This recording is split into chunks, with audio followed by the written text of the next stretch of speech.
Alright, let's get started then. Down to bees knees. Okay, so first off, I'd just like to apologize for lack of videos in the past amount of time. Nobody's more disappointed in me than me, so you don't need to be disappointed. Okay, so I was going to talk about 3-stock versus 2-stock, which is what I'm going to do, but I think the way I'm going to break it down so I don't have to repeat this video another 5 million times is if I break it down into different perspectives, different stakeholders. So let's look at the first one, which is going to be the viewer. I think it's a really important one. It makes a lot of sense for TOs, which I think this largely is going to be a video for, just what TO is going to respect the 3-stock and the 2-stock and how to make their decision. So for viewers, people talk about 2-stock being more entertaining than 3-stock because you get to the bits of the game that are faster, quicker, which I can agree to a certain extent, but I also think that the game play is moving to a point in the meta where like things are happening super quick and people are dying like within 0 deaths and first 15 seconds of the game more often. We're getting better at the game, so it's easier to hold advantages and push that. But I also understand from a TO's perspective, if they want their game to be more entertaining, if they want their stream to be more entertaining, then they're probably going to go for 2-stock. However, there's a point that I feel like 2-stockers don't understand, which is 3-stock misses out on a lot of different stages, and therefore there's a lot of moments we haven't witnessed in 3-stock. In 3-stock you have moments that you just cannot witness within 2-stock. I mean, you could be in a crew battle, and I know there have been crew battles in the past, like the infamous Red Quasar choke at the big house, where somebody's down an insurmountable amount, and they just keep pushing, and then somehow they make the impossible happen, and everyone goes wild. For me, that's ridiculous. I love it. It's my favorite part of it. About Smash, that comeback, that underdog story. But we don't necessarily see it so much with 2-stock.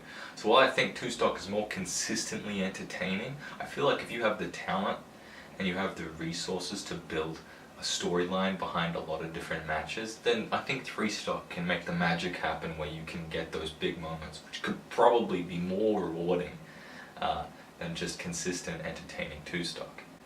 Now let's talk about viewers in terms of the matchups. People say 3-stock with a Sonic or a Villager is disgusting. How can I put myself through this?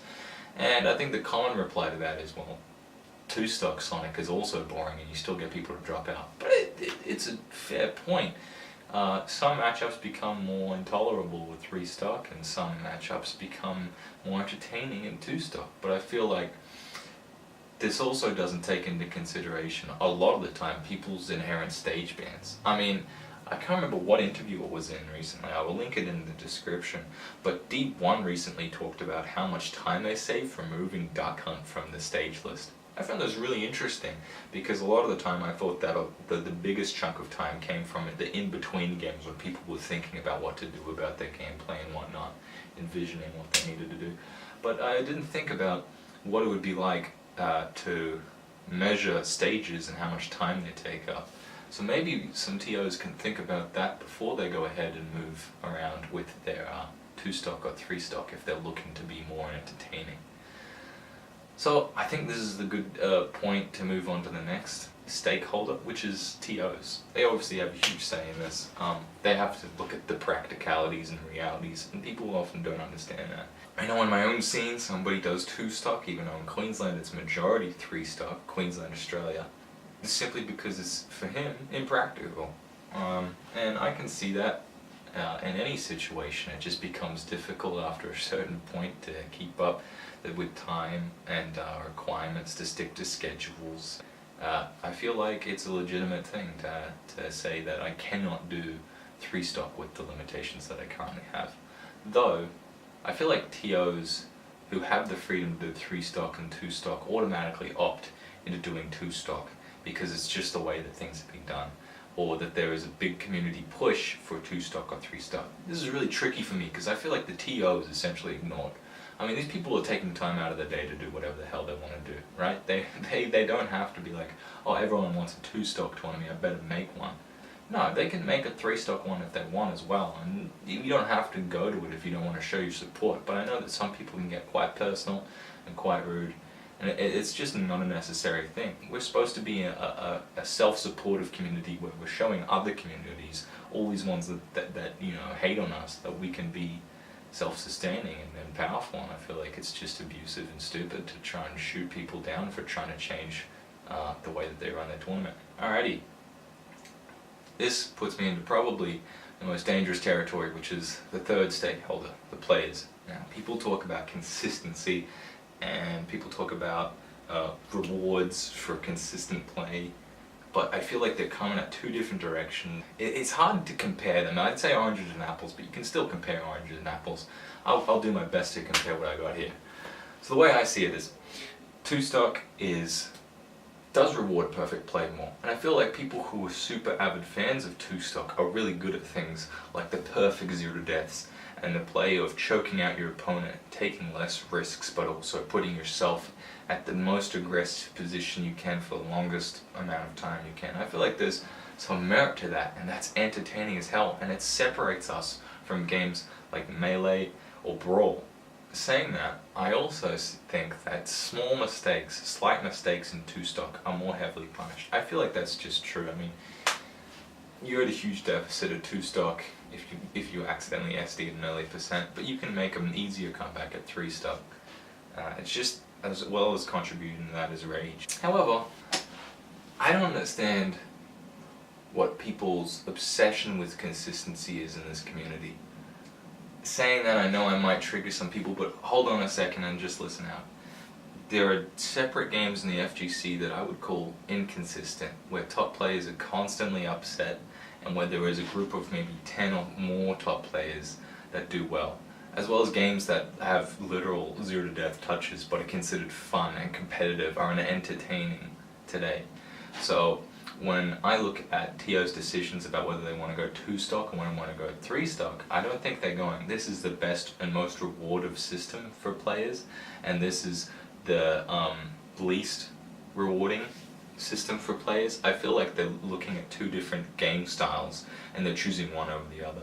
I definitely feel like three-stock has more of the spirit of Smash, where there are separate reads and big plays that matter more. And I think that two-stock is more of a consistent play style, but has a separate game where things happen so quickly that there is rewards in today's meta. This is the thing, in today's meta of overwhelming your enemy and just being so much better that the skill shows, but not in a technical fashion and not in an experienced fashion. It's almost like there's a separate skill to two-stock than there is to three-stock. And it's not consistency. I don't feel like consistency is the disparity in skill.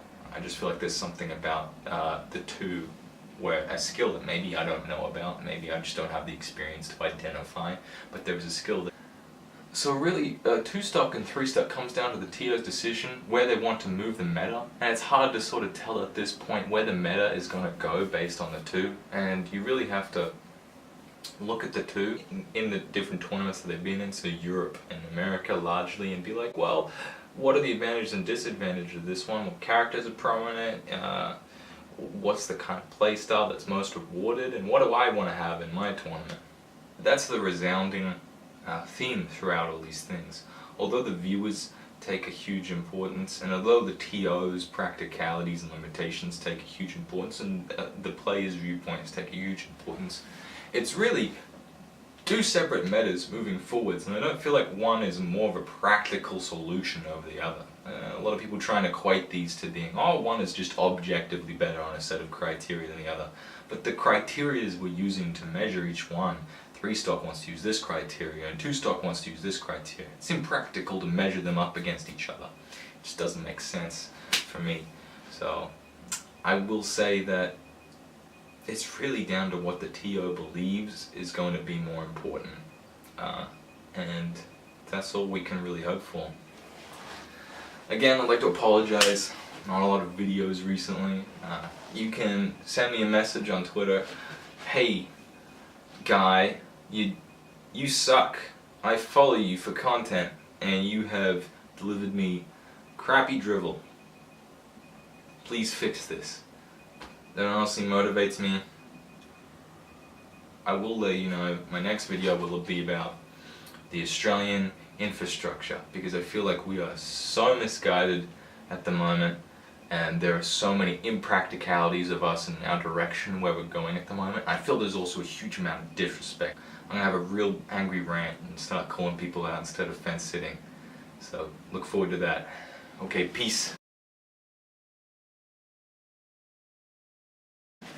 I'm in my underpants.